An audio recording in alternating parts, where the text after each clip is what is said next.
En Aragón Radio, Al margen de Fermat, con Sixto Martínez y Diego Recaj.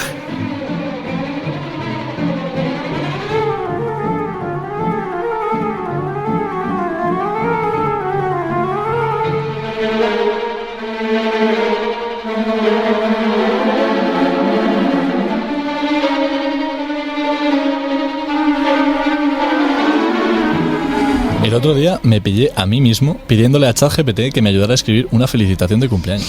Lo peor no es que lo hiciera, lo peor es que me pareció bastante razonable. Entre eso, que me organiza la compra para hacer una receta especial y que me recomienda películas según mis gustos, estoy empezando a pensar que la inteligencia artificial me conoce mejor que mi familia. Pero claro, basta que empieces a hablar de inteligencia artificial para que alguien saque a colación a Terminator. Como si cada vez que le pidieses a ChatGPT una receta de galletas, Skynet estuviera un paso más cerca de acabar con la humanidad. O este clásico del coche fantástico, ¿no? Donde el coche no solo habla, sino que nos salva de los malos y aparca solo, que hay algunos que no han conseguido hacerlo sin llevarse un volardo por delante. La cuestión es, ¿cuánto de esto es ciencia y cuánto es ciencia ficción? ¿Está la IA tan cerca de convertirse en un ente pensante y consciente y a veces asesino? ¿O estamos más bien en la fase de robot simpático que te ayuda con los deberes? Hoy nos preguntamos, ¿cuánto de verdad hay en todas estas representaciones de la inteligencia artificial? Bienvenidos al margen de Fermat.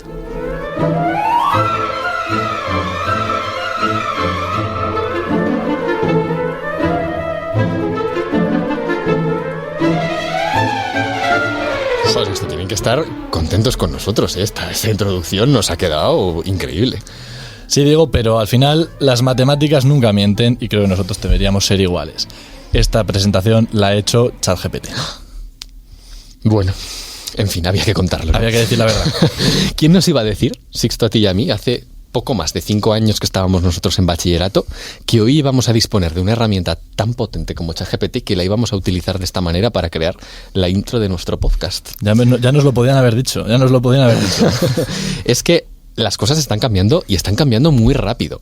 Y yo creo que precisamente este cambio tan rápido de todas estas tecnologías está causando que la gente se alarme demasiado. Pero bueno, yo creo que hay que saber también separar un poquito el grano de la paja. Y es que el término inteligencia incita a una imagen algo distorsionada de la realidad. ¿Qué entendemos por inteligencia? No es que haya una definición de inteligencia muy, muy clara, pero sí que queremos que quede claro que cuando nosotros hablamos de inteligencia artificial no estamos creando un ente pensante, una conciencia dentro de nuestro ordenador. Que muchas veces cuando hablamos de inteligencia artificial a lo que nos referimos realmente es a otro concepto que se conoce como aprendizaje automático. La mayoría de las veces esos aprendizajes automáticos no son más que algoritmos matemáticos que nos permiten resolver problemas que quizás antes no teníamos una respuesta y que ahora sabemos cómo hallar la solución. En este programa vamos a desentrañar algunos de esos algoritmos y sobre todo queremos que la gente se lleve a casa una idea de cómo funciona y de qué es verdaderamente esa inteligencia artificial. Ahora sí, bienvenidos al margen de Fermat.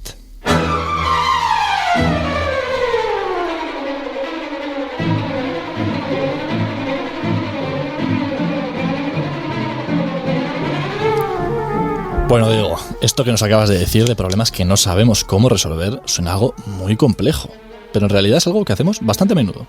O sea, por ejemplo, vamos a poner un ejemplo, vamos a decir algo para que los oyentes nos entiendan. Tú, Diego, ¿cómo describirías una cara? Pues una cara, no sé, así como redonda, ovalada, con los ojos puestos en la nariz, la boca, no sé. Una definición. Una cara, ¿no? Claro, pero por ejemplo, cuando tú tienes un móvil y quieres que te haga una foto y te apetece que te reconozca dónde está la cara para que sepa pues a dónde tiene que enfocar y demás. Pero un ordenador real piensa que una imagen la ve como una tabla de datos monumental, donde cada entrada es un numerito. Cada píxel tiene un numerito, ¿no? Efectivamente, que representa pues el color.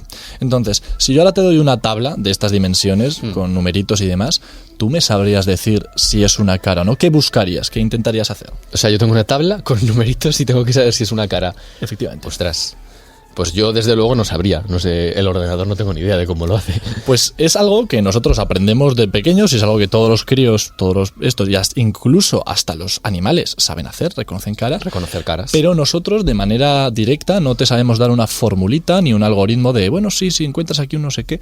¿no? Es decir, no sabemos cómo resolver este problema. Y aquí es donde aparece la herramienta que seguramente todos nuestros oyentes hayan escuchado alguna otra vez, una red neuronal. Red neuronal, sí. Y lamentablemente no podemos entrar en detalle, aunque son apasionantes estos algoritmos, y vamos a intentar explicarlo muy brevemente. ¿Vale? Una red neuronal se llama así porque se inspira vagamente en cómo funciona, efectivamente, en cómo funciona el cerebro. Entonces lo que hay que pensar es que cada una de esas entradas de la tabla es como una neurona, ¿vale? Y forman todo una capa, que es la capa inicial, la capa que recibe la información. Pensémoslo así, ¿no? Como nuestros nervios, que no sé qué. Sí. Y después tienes unas cuantas capas intermedias que están interconectadas entre sí. Es decir, pues de la primera va la segunda a la tercera y enmarañadísimo. Sí, de manera similar a cómo nuestra información va llegando poco a poco desde cómo percibimos hasta el cerebro. Efectivamente, pero en el caso de los ordenadores es como más organizado, pero sí, vamos a ver, son neuronas que están conectadas entre sí. Y esas conexiones, pues bueno, tienen unos parámetros, unos numeritos que determinan la fuerza de la conexión, ¿no? Pues esta conexión es muy fuerte, esta conexión es muy flojita, muy demás. Y luego al final tenemos unas últimas neuronas que son las que nos dicen, pues, dónde está la cara, ¿no? Nos dicen, pues, de aquí a aquí hay una cara. Vale. Entonces, lo que hacemos para entrenar estas cosas es le ponemos, pues a todo esto vamos a hacer pequeño parón, vamos a explicar que aquí estamos diciendo esto se hace así, no es que se haga así. Literalmente, así es. Efectivamente, es el ejemplo. Una intuición, ¿no? De cómo funciona. No pensemos que luego ChatGPT o todas estas cosas funcionan como estamos diciendo y es sota caballo rey, que tiene mucho trabajo. Entonces, una vez tenemos muchas imágenes que un humano, por ejemplo, puede ir clasificando y puede decir, mira, aquí hay una cara, aquí hay otra cara, aquí hay tal. Lo que hacemos es decir, vale, pues vamos a probar. Y la red neuronal prueba y le saldrá un resultado rarísimo. Y en función de ese resultado, que podrá estar más o menos cerca de lo que queremos, ajustamos esas conexiones. Los parámetros iniciales. Efectivamente, ajustamos esos parámetros de conexiones entre neuronas y a fuerza de enseñarle miles y miles de imágenes, al final creamos una red que verdaderamente es más fiable. Efectivamente, replica lo que nosotros queremos. Pero ojo, cuidado, nosotros realmente no sabemos exactamente qué criterios está siguiendo esa red. Solamente pues hemos conseguido una red que hace lo que queremos. ¿Cómo lo hace? A saber, pero sabemos que pues lo cumple y lo cumple bastante bien. Cualquiera que tenga un teléfono lo sabe. Lo sabe, sí. Y luego además, un poco por seguir en esto de las imágenes, también hemos oído mucho lo de predicción de diagnóstico, cosas así con inteligencia artificial. Y vamos a ilustrar pues con otro ejemplo. Otra manera que tenemos de utilizar la inteligencia artificial. Vamos a pensar en tumores. Vale. A ti te dan una radiografía, ¿vale? Aparece un tumor y tú tienes que ver si es cancerígeno, benigno o no, estas cosas, ¿no? Hay que clasificarlo de alguna manera. Efectivamente. Yo a ti, por ejemplo, nos ponen aquí una radiografía y ni tú ni yo tenemos ni santa idea. Pero una manera que podemos hacer es decir, vale, vamos a ver qué haríamos si no lo sabemos hacer. Bueno, pues miraríamos el histórico, ¿no? De a ver el historial de tumores de un hospital y al que más se parezca, ¿no? Claro, miraríamos a ver, pues mira, si tenemos todas estas imágenes de tumores cancerígenos, a ver si este se parece. Y si no se parece, pues diríamos que no. Efectivamente. Iríamos aproximando. Entonces, ¿cómo lo hacemos esto con un ordenador? Pues muy fácil. Vamos a suponer que, esto es resumir mucho, que un tumor es un rectángulo, ¿no? Y el ancho es un valor y la altura es otro valor. Esto es, por supuesto, no se hace así, pero para que nos ilustremos. Entonces tenemos como dos valores, ¿no? 3 centímetros de ancho, 5 centímetros de alto. 2 centímetros de alto, así. Entonces, cada tumor que hayamos visto en el histórico del hospital, vale, lo podemos ver como un punto en el plano. Pues, por ejemplo, el tumor que tenía 3 centímetros de ancho y 2 de alto, pues está en el punto 3,2. Y así con todos y demás. Entonces, al final lo que se crean son como unas nubes de ciertos tumores que están representados como puntos y podemos ver cuáles de ellos eran cancerígenos, malignos o benignos. Vale, digamos que todos los que sean malignos, por ejemplo, tendrán una altura y una anchura parecida, por lo tanto estarán en el plano todos ahí pretitos, todos los puntos que tengan que ver con tumores cancerígenos, mientras que los que tengan que ver con tumores benignos estarán en otra parte del plano apartados. Efectivamente. Entonces, cuando nos llega un nuevo tumor que no sabemos si es benigno o maligno, pues bueno, medimos el ancho, medimos el alto, nos salen unas coordenadas, las ponemos en el plano y vamos a ver a quiénes tiene cerca. ¿No? Vale. Pues si tiene cerca a los malignos, pues igual bastante es maligno. Probable que sea maligno. Si tiene cerca a los benignos, igual. Esta es una de las muchas maneras, que hay muchísimas formas de hacer esto, pero esto lo que nos permite es aprender de la experiencia. Es decir, en un hospital que igual han visto, me lo invento, 100.000 tumores, pone el Clínico de Zaragoza, que es grande, han visto 100.000 tumores de páncreas, por poner.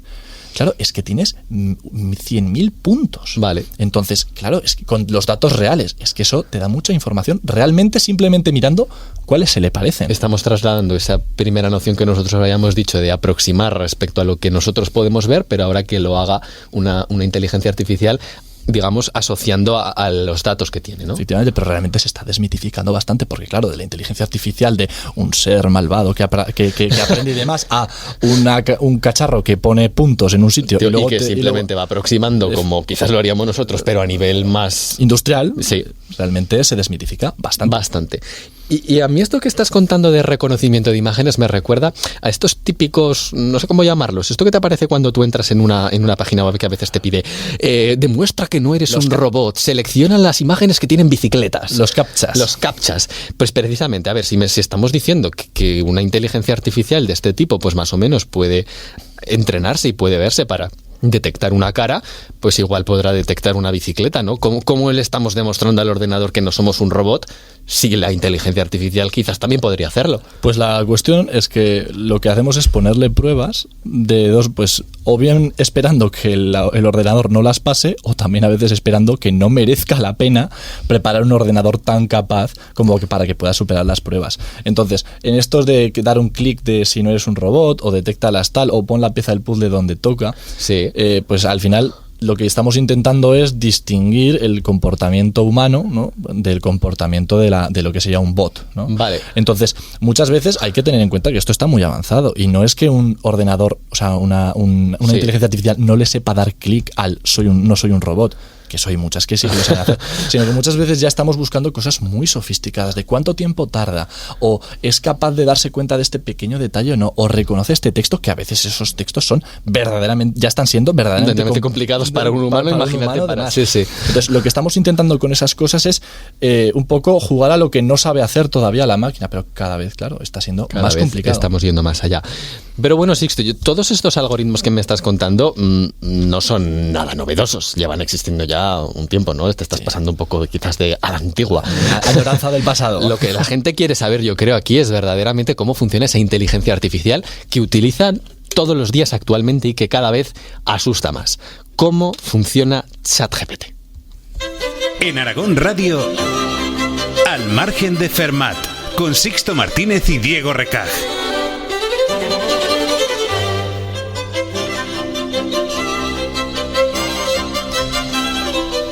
Pues vamos de lleno, vamos a romper el mito, vamos a quitar esta nube de misterio que rodea a ChatGPT.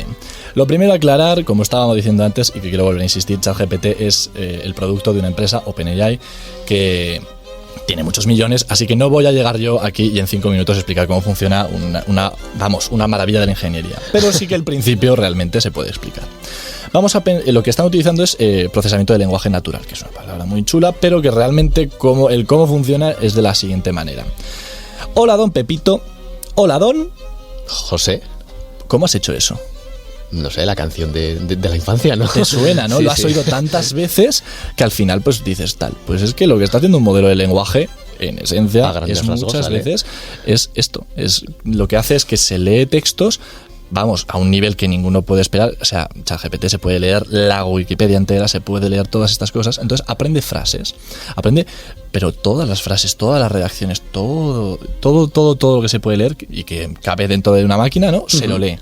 Entonces, para él, cuando nosotros le hacemos una pregunta o le hacemos completar una frase, él lo que hace es, de alguna manera, su modelo está entrenado para reconocer los patrones de todo ese texto que tiene de corpus, vale, que lo sustenta, y entonces él completa la siguiente palabra o la siguiente frase en función de qué es lo que ha visto y qué es lo que más cuadraría, mejor quedaría en esa conversación. Efectivamente. Entonces, cuando tú, por ejemplo, le preguntas acerca de la lista de la compra, lo que ocurre es que ChatGPT igual ha visto 3 millones, me lo invento, 3 millones de listas de la compra, y entonces a él lo que le suena es, pues yo qué sé, tomates, patatas, no le va a sonar poner reactor nuclear V19. Pero realmente lo que él está haciendo es eso, te está cogiendo como refranes en una perspectiva industrial, y está diciendo, ¿y cómo termina este refrán, entre comillas, que es lista de la compra? Claro. Y lo que le sale más probable es, pues, ciertas cosas. Claro, pero entonces él, digamos, completa con lo que le parece que va a quedar bien según lo que tiene en la mente, pero claro, eso no tiene por qué ser verdad o lo que tú verdaderamente esperas, ¿no? Efectivamente. Y hay casos, y es lo que se conoce como una alucinación. Es decir, ChatGPT te contesta algo que suena genial, que te cuadraría, pero que igual cuando te pones a pensar en el contenido de lo que te está diciendo, dices, pero esto no tiene ningún tipo de sentido. Y nos pasa muchas veces con, si le preguntamos matemáticas o cosas así más técnicas, donde no tiene un corpus donde pueda mirar, que a veces responde algo y tú, si pones los ojos borrosos, dices, qué bonita respuesta. Vale, sí, o sea, como que queda bien, pero no tiene por qué ser una buena respuesta. Efectivamente. Incluso te voy a poner un ejemplo un poquito más curioso. Hace unos años hubo un abogado, creo en Estados Unidos, que para defender un caso lo preparó con ChatGPT. Y oye, el documento era impecable, siguiendo todas las normativas, maravilloso. Pero cuando llegó al juicio y la gente se lo leyó y hacía referencia a ciertos casos, resulta que esos casos estaban citados siguiendo toda la normativa, pero es que no existían. O sea, ¿se inventaba casos jurídicos? Efectivamente. ¿Por qué? Pues porque lo que sonaba cuando llegaba al final y había que poner referencias de todos los artículos que se había leído de juicios, es que aparecieran nombres y el texto en cursiva y no sé qué, páginas tal, y él las puso. Ahora, que tuvieran algo que ver, en absoluto. Bueno, esto ya es llevado al extremo, ¿no? Pero ilustra un poquito ese problema que tenemos si utilizamos ChatGPT para determinadas cosas. Es una herramienta que cada vez estamos utilizando más, pero hay que tener en cuenta eso precisamente, que no siempre nos tiene por qué decir la verdad y que hay que mirarla con ojos un poquito escépticos, ¿no? Y de alguna manera lo que estamos intentando ilustrar con esta explicación de cómo funciona ChatGPT es que este tipo de inteligencias artificiales lo que intentan es imitar a los humanos en su uso del lenguaje, predecir, digamos, lo que vamos a decir en función de lo que ha visto que los humanos dicen. Pero no podríamos ir un pasito más allá y tratar de imitar la manera en la que los humanos aprenden para que la inteligencia artificial aprenda de la misma manera.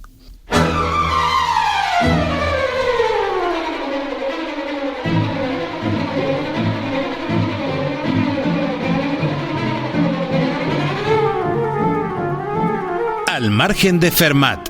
Las matemáticas como nunca te las habían contado.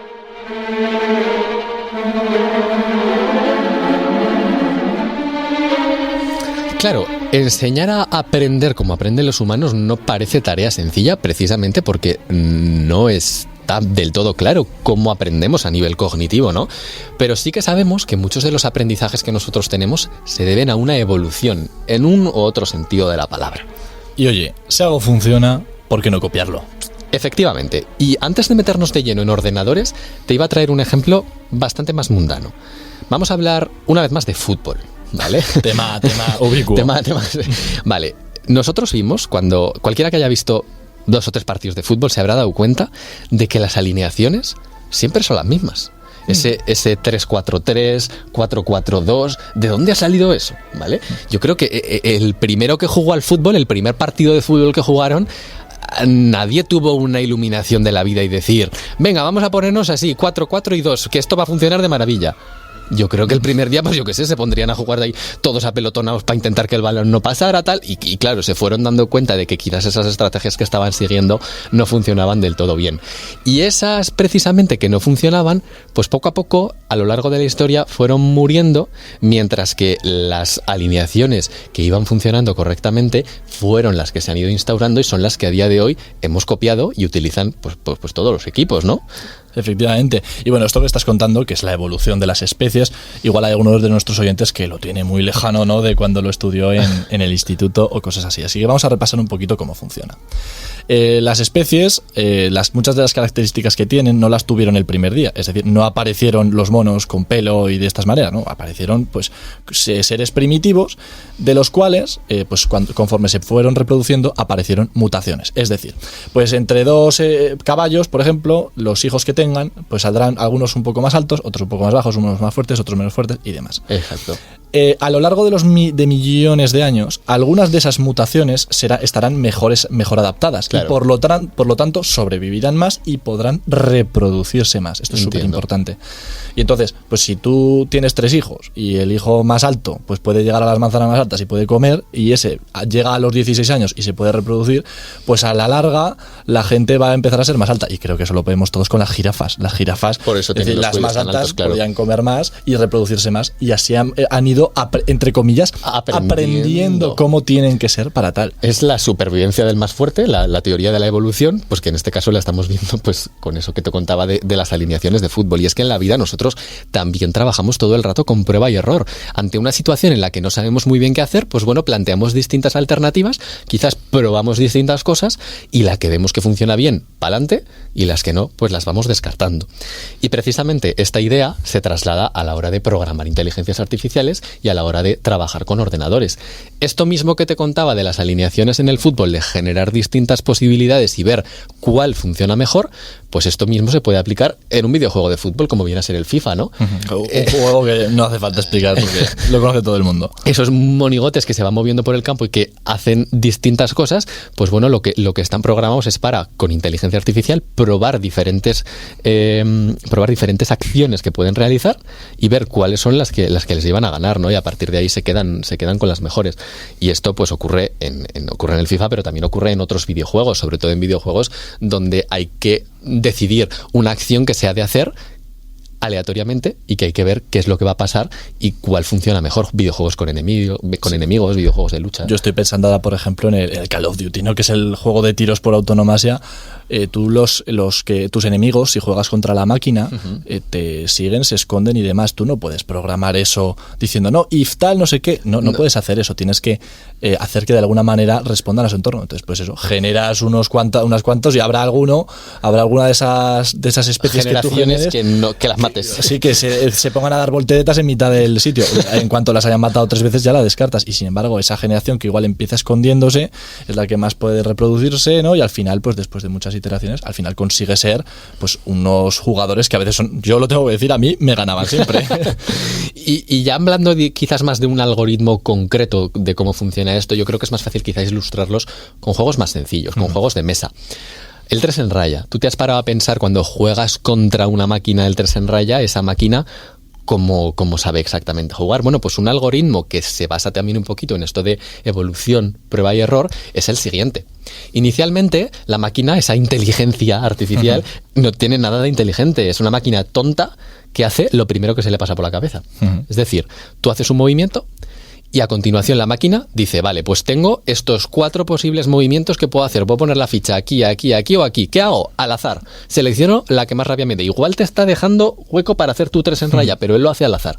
Claro, en el momento en el que la máquina pierde, dice, ostras, esto no está funcionando del todo bien. Entonces, si la máquina te gana, pa'lante, lo que estábamos diciendo. Sí. Pero si la máquina pierde, ese movimiento que le ha llevado a perder lo elimina de su base de datos. Es decir, dice, lo que le estamos enseñando a la máquina de alguna manera es, si me vuelvo a encontrar ante esta situación, ya no voy a repetir lo que acabo de hacer, porque esto que acabo de hacer me ha llevado a perder.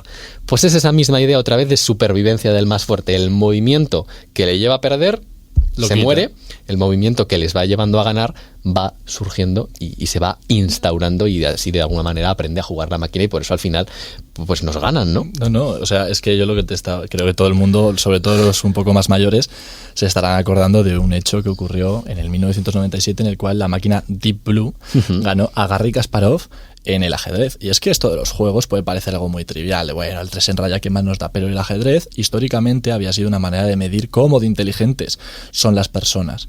Entonces, que en el 1997, que ojo, hace bastantes años ya de eso, bueno, no, al revés, quería decir, tampoco hace tanto, quiero decir que muchos de los que nos estarán escuchando serán incluso más... Sí, hace unos cuantos años, pero que no hace milenios, ¿no? Es que le gana al campeón mundial que ninguno de nosotros, ya te lo puedo decir, lo gana. Sí. Y yo creo que esto sienta un poco un punto de inflexión en el cual el público general se empieza a dar cuenta de que las inteligencias artificiales podrían empezar a superar a las personas. En Aragón Radio, Al margen de Fermat, con Sixto Martínez y Diego Recaj.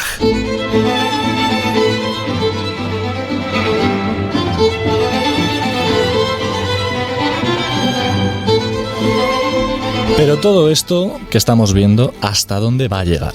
Hace 10 años, muy pocos eran capaces de predecir que ChatGPT iba siquiera a existir. De hecho, nosotros, a los que el público no creo que considere viejos, ya podemos decir a los niños esto de en mis tiempos había esto, en mis tiempos se hacían las cosas así. La película de Terminator o El coche fantástico nos parecen distopías o utopías. Pero hay que tener en cuenta que el ritmo es muy alto. Y es que hace menos de 20 años, o sea, hace 20 años todavía no había iPhones, no había smartphones, ChatGPT ni era tal. Y de hecho muchos de nuestros adultos no usaban Google, algo que muchos de los niños ni siquiera contemplan. Son capaces de concebir, sí. Entonces, yo lo que me estoy dando cuenta es que desde el momento en el que se estrenaron estas películas del Coche Fantástico, Terminator y muchas de estas, las máquinas ya hablan, los robots ya caminan y los coches se están empezando a conducir solos. Es decir, estamos un día más lejos, ¿no?, de ese estreno de estas películas, pero un día más cerca de que estas tecnologías sean una realidad. Y bueno, como tú bien dices, sobre el futuro al que va a dar lugar esta tecnología no podemos dar una respuesta concluyente. Pero como bien sabéis, en este programa nos gusta que os llevéis algo, que os llevéis alguna cosa que os haga cambiar un poquito la percepción con la que veis el mundo. Y en esta ocasión simplemente pues esperamos haber aumentado un poquito vuestra intuición sobre cómo funciona la inteligencia artificial, para que ahora cada vez que habléis con ChatGPT pues lo miréis con otros ojos. Y bueno, esperemos que este programa os haya gustado y nos vemos aquí al margen de Fermat.